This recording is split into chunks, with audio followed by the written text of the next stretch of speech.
টাকা দিয়ে আপনার সন্তানকে সবকিছু দিতে পারলেও বিনয়ী হওয়া কখনো শেখাতে পারবেন না।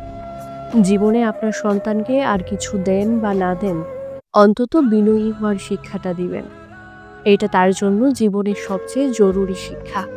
মাথা নিচু রাখতে শেখাবেন, অন্যদের সম্মান করতে শেখাবেন, ভিন্ন মতকে সহ্য করতে শেখাবেন। সাফল্য পেলে বা টাকা পয়সার মালিক হলে সে যেন অন্ধ হয়ে না যায়, এটা শিক্ষা দিবেন। এই সমাজে আমরা এমন মানুষ তৈরি করছি যাদের হাতে দামি মোবাইল আছে কিন্তু মুখে ভদ্রতা নেই, যাদের পায়ে ব্র্যান্ডের জুতা আছে কিন্তু হৃদয়ে শ্রদ্ধা নেই।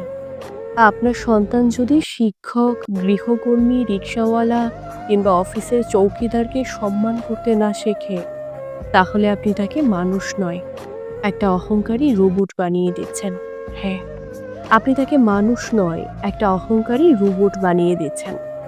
অনেক মা-বাবা সন্তানের অশ্রদ্ধা দেখে হাসেন। বলেন, "আমার ছেলেটা একটু স্মার্ট, জবাব দিতে জানে।" না, আপনি ভুল বুঝছেন। আপনি ভুল করছেন। এটা স্মার্টনেস না, এটা অভদ্রতা। আপনি সন্তানকে গাড়ি দিতে পারেন।